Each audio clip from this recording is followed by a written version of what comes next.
Hello friends, സാന്ത്വനത്തിൻ്റെ പുതിയൊരു എപ്പിസോഡിലേക്ക് എല്ലാവർക്കും സ്വാഗതം. അങ്ങനെ ബാലൻ ഉമ്മറത്തിരിക്കുമ്പോഴത്തേക്കിനും ചായ കുടിച്ചുകൊണ്ടിരിക്കണം, പത്രവും വായിച്ചുകൊണ്ടിരിക്കണം. ആ സമയത്ത് അപ്പു നേരെ വന്ന് പറയണം, ബാലേട്ട എനിക്കൊരു സഹായം ചെയ്യാവോ? അപ്പോൾ ബാലനിങ്ങനെ നോക്കുന്നില്ല അപ്പുവിനെ. ആ സമയത്ത് അപ്പോൾ വീണ്ടും വീണ്ടും ചോദിക്കണം, ബാലേട്ട എനിക്കൊരു സഹായം ചെയ്യാവോ? ഇന്ന് ഓട്ടോ വരില്ല എന്നാണ് പറഞ്ഞത്. അപ്പോൾ ദേവുട്ടി ഒന്ന് ബൈക്കിലൊന്ന് സ്കൂൾ വരെ കൊണ്ടുവിടാമോ എന്ന് ചോദിക്കാൻ കേട്ടോ. അപ്പോഴത്തേനും ഒന്നും മിണ്ടാതിരിക്കുമ്പോൾ അപ്പു ചോദിക്കും, എന്താ ബാലേട്ട ഒന്നും മിണ്ടാതിരിക്കുന്നത് ചോദിക്കുമ്പോൾ, അല്ല നിനക്കെന്താ ഇങ്ങനെയൊക്കെ ഇപ്പോൾ ചോദിക്കാൻ കാര്യം? നീ എന്താ ഇതിപ്പോൾ നിനക്കെന്തോ മനസ്സിൽ ദേഷ്യമുള്ളത് പോലെയാണല്ലോ നീ എന്നോട് സംസാരിക്കുന്നത്. എനിക്കെന്തോ ദേഷ്യം? എനിക്കൊരു ദേഷ്യവും ഇല്ല എന്ന് പറയണം. അപ്പോൾ അല്ലെങ്കിൽ പിന്നെ ഇതിനു മുമ്പും പലതവണയും ഞാൻ ദേവുട്ടിയെ കൊണ്ടുവിടാറുണ്ട്, വിളിച്ചുകൊണ്ട് വരാറുണ്ട്. പിന്നെ ഒരു സഹായമായിട്ട് നീ എന്തിനാ കാണണം? ഇതിപ്പോൾ അന്യ ആൾക്കാരോട് ചോദിക്കും പോലെയാണല്ലോ നീ എന്നോട് ചോദിക്കുന്നത് എന്നിങ്ങനെ ബാലൻ പറയണം. അപ്പോൾ നമ്മുടെ അപ്പോൾ പറയണം, ഓ എനിക്കെന്താ ദേഷ്യം? ഇപ്പോൾ ബാലേട്ടനാണ് ദേവേട്ടിക്കാണ് ഞങ്ങളോട് ദേഷ്യമെന്ന് എനിക്ക് തോന്നുന്നത്. അല്ലെങ്കിൽ തന്നെ ബാലേട്ട, ഞാൻ കണ്ണന് അവകാശം കൊടുക്കണ്ടെന്നൊന്നും ഞാൻ പറഞ്ഞില്ല. പക്ഷേ എനിക്ക് താല്പര്യമില്ല, അത് ഞാൻ പറഞ്ഞിരുന്നു. കാര്യം എന്താണെന്ന് വെച്ചാൽ ഇപ്പോഴത്തെ അവസ്ഥ അറിയാമല്ലോ നമ്മുടെ. അപ്പോൾ അതുകൊണ്ടാണ് ഞാൻ സമ്മതിക്കാത്തത്. പക്ഷേ ബാലേട്ടൻ പറയുന്നിടത്തൊക്കെ ഒപ്പിട്ട് തരാമെന്ന് ഹരി പറഞ്ഞിരുന്നല്ലോ, ഞാനല്ലേ സമ്മതിക്കാത്തത്. അപ്പോൾ അതിൻ്റെ ഒരു ദേഷ്യം ബാലേട്ടനും ഉണ്ടായിരിക്കുമല്ലോ. അപ്പോൾ ബാലേട്ടൻ പറയുന്നത്, എനിക്കെന്ത് ദേഷ്യമാണ് നിങ്ങളോട് എന്ന് ചോദിക്കേണ്ട. അപ്പോൾ ഓടി വന്നിട്ട് ദേവിയും ചോദിക്കുന്നുണ്ട്, എന്ത് പറ്റിയെന്ന് കാര്യം. അപ്പോഴാണ് ബാലൻ കാര്യം പറയുന്നത് കേട്ടോ.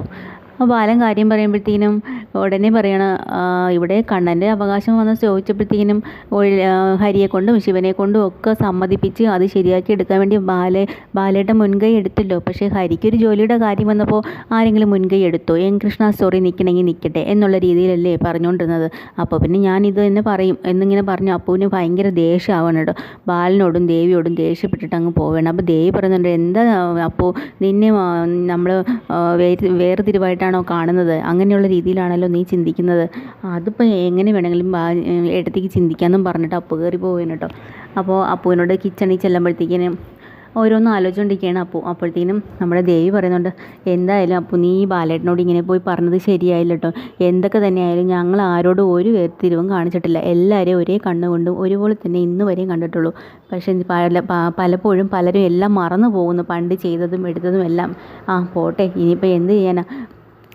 ഞങ്ങൾ ഇത് എല്ലാവർക്കും വേണ്ടിയിട്ട് ഞാനും ബാലേട്ടനും എന്ത് തെറ്റാണാവോ ഇവരോടൊക്കെ ചെയ്തത്? എനിക്കറിയില്ല ഇതൊക്കെ അനുഭവിക്കാനായിട്ട് എന്നിങ്ങനെ പറയാം. പിന്നെ ഞാൻ നിന്നോടൊരു കാര്യം പറയും, ഇനി ഇതുപോലെ എന്തെങ്കിലും പ്രശ്നങ്ങളോ നിനക്ക് മനസ്സിൽ എന്തെങ്കിലും കാര്യങ്ങളുണ്ടോ അത് നീ ദയവ് ചെയ്ത് ബാലേട്ടനോട് പറയരുത്. എന്തിനാ മനുഷ്യൻ്റെ മനസ്സ് വിഷമിക്കുന്നത്? നിനക്ക് എന്നോട് പറയാം എന്നിങ്ങനെ പറയാനോട്ടോ ദേവി. അങ്ങനെ കൃഷ്ണ സ്റ്റോറിലാണെങ്കിലും അവിടെ ഹരി ഇങ്ങനെ ആലോചിച്ചുകൊണ്ടിരിക്കുന്ന അപ്പു പറയുന്നതും കഴിവ് കെട്ടവനാണെന്നോ അതാണെന്നൊക്കെ പറഞ്ഞില്ലേ, അതെല്ലാം ആലോചിച്ച് ഇങ്ങനെ സങ്കടപ്പെട്ടിരിക്കുകയാണ്.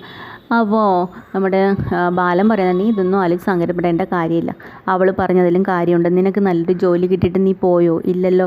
കണ്ണൻ്റെ അവകാശം അവൾ തരില്ല, ഈ വീട് ഭാഗം വയ്ക്കാൻ പറ്റില്ല എന്ന് പറയുന്നതിലൊന്നും ഒരു തെറ്റുമില്ല. ആദ്യം നീയെങ്കിലും ഒരു സ്വന്തം കാലിലും സ്ഥിര വരുമാനമായിട്ടുള്ള ഒരു ജോലി നിനക്ക് ഉണ്ടായിരുന്നെങ്കിൽ അവൾക്കൊരു ആത്മവിശ്വാസം ഉണ്ടായേനെ. ഇവിടെ നിന്ന് പുറത്ത് എവിടെയെങ്കിലും നമ്മൾ വീട്ടിൽ നിന്ന് ഇറങ്ങിയാലും നമ്മൾ രക്ഷപ്പെടുന്നു, അല്ലെങ്കിൽ ജീവിക്കാൻ വകയുണ്ട് എന്ന്. ഇതിപ്പോൾ ഒന്നും ഇല്ലാതിരിക്കുമ്പോൾ അവൾ എന്ത് ചെയ്യും? അപ്പോൾ അവൾ പറഞ്ഞത് ശരി തന്നെയല്ലേ? നീ ഒരു കാര്യം ചെയ്യും, നീ എന്തൊക്കെ തന്നെ ആയാലും ആ ജോലിക്ക് പോയേ പറ്റുള്ളൂ എന്ന് പറയണം. അപ്പോൾ ഹരി പറയണം, ബാലേട്ട അവളുടെ വാക്കൊന്നും ബാലേട്ടൻ കേൾക്കണ്ട, ബാലേട്ടൻ പറയുന്നിടത്തൊക്കെ ഞാൻ ഒപ്പിട്ട് തരാം എന്ന് പറയാണ് സാന്ത്വന വീട് കൊടുക്കാനായിട്ട്. അപ്പോൾ ബാലന് ദേഷ്യം വരികയാണ്. നീ എന്താടാ ഹരി, നീ പറയുന്നൊന്നും നിനക്ക് മനസ്സിലാവുന്നില്ലേ? ഒരു ജോലിയല്ലേ നമുക്ക് ആദ്യം വേണ്ട. നീ ആദ്യം സ്വന്തം കാലിൽ നിൽക്കുക. ഇപ്പം തന്നെ എനിക്കും ദേവിക്കൊക്കെ പഴി കേട്ട് തുടങ്ങി. ഞങ്ങൾ കാരണമാണ് നിന്നെ ജോലിക്ക് വിടാതെ നിർത്തിയിരിക്കുന്നതെന്നും ഇവിടെ പിടിച്ച് നിർത്തിയിരിക്കുന്നതെന്നും ഒക്കെ. അതുകൊണ്ട് ദേവി ഇത് നീ ജോലിക്ക് പോകണം. എൻ്റെ മാത്രം അഭിപ്രായമല്ല, അവിടെ ശിവനും അഞ്ജലി എല്ലാവരും പറയുന്നത് ഇത് തന്നെയാണ് എന്ന് പറയണം. അങ്ങനെ ഹരി ആലോചിച്ചുകൊണ്ട് നിൽക്കണം, ഇനിയിപ്പോൾ എന്താ ചെയ്യുക എന്ന്. കുഴിമടിയനായ ഹരി അങ്ങനെ ആലോചിച്ച് നിൽക്കണം. എന്നിട്ട് ബാലനോട് പറയണം, ഈ കൃഷ്ണ സ്റ്റോർ കൊണ്ടല്ലേ ബാലേട്ട നമ്മൾ ഇത്രയും അംഗങ്ങളും കഴിഞ്ഞ് ഇതുവരെ എത്തിയത്. ഇനി അങ്ങോട്ട് ഇതുപോലെ പിന്നെ പോകുമെന്ന് പറയുമ്പോൾ ബാലന് പിന്നെയും ദേഷ്യം വരാൻ കേട്ടോ. ബാലൻ പറഞ്ഞാൽ, നിന്നോട് ഇത്ര പറഞ്ഞാൽ നിങ്ങൾക്ക് മനസ്സിലാവാത്ത എന്താ? ഈ കൃഷ്ണ സ്റ്റോർ പോലെ അല്ല ഇനി അങ്ങോട്ടുള്ള ജീവിതം. വലിയ വലിയ സൂപ്പർ മാളുകളും അതും ഇതും ഒക്കെ എല്ലായിടും വന്നു തുടങ്ങി. നമ്മുടെ ചെറിയ ചെറിയ കടകൾക്കൊക്കെ കച്ചവടവും കാര്യങ്ങളും എല്ലാം കുറഞ്ഞു തുടങ്ങിയിട്ടുണ്ട്. ഇനി അങ്ങോട്ട് ദേവുട്ടി വളർന്ന് വലുതായി വരുന്നു. എന്തുമാത്രം ചിലവാണ് സ്കൂളിലും ഇനി കോളേജിലും അങ്ങനെയൊക്കെ വരുമ്പോൾ എന്തൊക്കെ ചിലവുകൾ. ഒരു പെൺകുട്ടിയല്ലേ. അപ്പോൾ പിന്നെ ഈ കാശിലൊന്നും നിൽക്കില്ലടാ. അതുകൊണ്ടാണ് പറയണത്, നല്ലൊരു വരുമാനത്തിലുള്ള നല്ല ജോലി വേണോ, നീ ആലോചിച്ച് തീരുമാനിക്കുക എന്ന് പറയണം. അപ്പോൾ ഹരി അതിനെക്കുറിച്ച് ആലോചിക്കണം കേട്ടോ. വീട്ടിലാണെങ്കിലും കണ്ണൻ ഇങ്ങനെ ഫോണിൽ സംസാരിക്കുകയാണ്. ആ വാടാ, ഞങ്ങളുടെ വീട് റോഡ് സൈഡിൽ തന്നെയാണ്, ഞാനിവിടെ റോഡിൽ തന്നെ ഉണ്ട്, വാ കാണാം എന്നൊക്കെ പറയണം.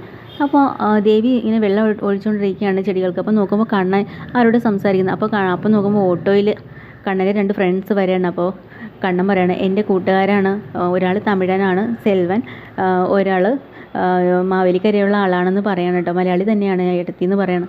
അപ്പോഴാണ് ഇവർ വരുന്നത്. അങ്ങനെ ഇവർ രണ്ടുപേരും ഇതാണ് എൻ്റെ ഏട്ടത്തി എന്ന് പറഞ്ഞ് പരിചയപ്പെടുത്തി കൊടുക്കുക കേട്ടോ.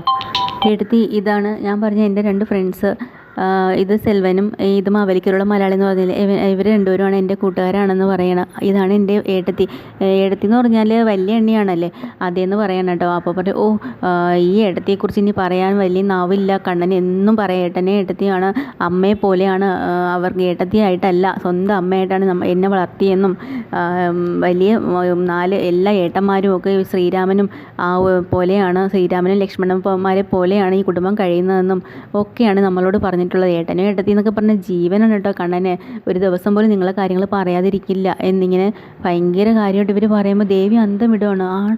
ഇങ്ങനെ ഇത്രയും സ്നേഹമായിട്ട് ഇവരെ കാണുന്നവനാണോ ഈ വന്നിപ്പോൾ ഈ വെറുപ്പ് കാണിക്കുന്നത് എന്നുള്ള രീതിയിൽ. അങ്ങനെ കണ്ണൻ പെട്ടെന്ന് എന്ത് ചെയ്യുന്നറിയോ, ഇത് കേട്ടോടനെ ഇവന്മാരെ വിളിച്ചുകൊണ്ട് പോവാ, നമുക്ക് പോകാം അകത്തിരിക്കാമെന്നും പറഞ്ഞ് വിളിച്ചിട്ട് അകത്ത് പോകാനുണ്ട്. അപ്പോഴത്തേക്കിനും അപ്പു വരുമ്പോഴത്തേക്കിനും അപ്പുവിനോട് പറയുന്നുണ്ട്, കണ്ണൻ്റെ 2 കൂട്ടുകാരെ വന്ന ബിസിനസ്സിൽ പങ്കാളിയാവുന്നില്ലേ അവരാന്ന്. അപ്പോൾ അപ്പു ചോദിക്കണം, അതിനെന്താ അവർ ഓട്ടോയിലാണോ വന്ന, ഒരു ബിസിനസ്സൊക്കെ നടത്തണമെങ്കിൽ ഇത്തിരി കാശൊക്കെ ഉണ്ടായിരിക്കുന്ന ആൾക്കാരായിരിക്കുമല്ലോ, അപ്പോൾ എന്തായാലും ഒരു കാർ പിടിച്ച് വന്നുകൊണ്ടായിരുന്നു ദേവിയെടുത്തിന്ന് ചോദിക്കാൻ കേട്ടോ.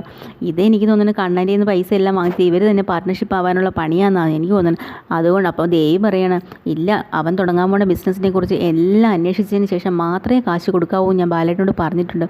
ഓ അങ്ങനെ പറയുമ്പോൾ ഇവൻ തന്നെ പറയും, ഇതൊക്കെ എൻ്റെ പേഴ്സണൽ കാര്യമാണ്, ഇതിലൊന്നും നിങ്ങളാരും ഇടപെടേണ്ട കാര്യമില്ല എന്നൊക്കെ പറയും. അപ്പോൾ അതുകൊണ്ട് സൂക്ഷിച്ചും കണ്ടു നിൽക്കണമെന്ന് പറയണം. അപ്പോൾ ദേവി ഇങ്ങനെ പറയണ, എന്തോ തന്നെ ആവട്ടെ, ഞാൻ എന്തായാലും അവർക്ക് കുടിക്കാനുള്ള ജ്യൂസ് എടുക്കാം എന്നും പറഞ്ഞ് പോകാൻ കേട്ടോ. അങ്ങനെ കണ്ണനും കൂട്ടുകാരോട് അകത്തിരുന്ന് സംസാരിക്കുകയാണ്. അപ്പോൾ കണ്ണൻ പറയുന്നുണ്ട്, ഞാനിവിടെ ഏട്ടനോടൊക്കെ ഇത്തിരി പരിക്കനായിട്ടാണ് സംസാരിക്കുന്നത്, കാരണം അങ്ങനെ നിന്നാലേ എനിക്ക് എൻ്റെ പൈസ ഷെയറോ എന്തെങ്കിലും കിട്ടുള്ളൂ, ബിസിനസ് തുടങ്ങാനുള്ള കാശ് കിട്ടുള്ളൂ.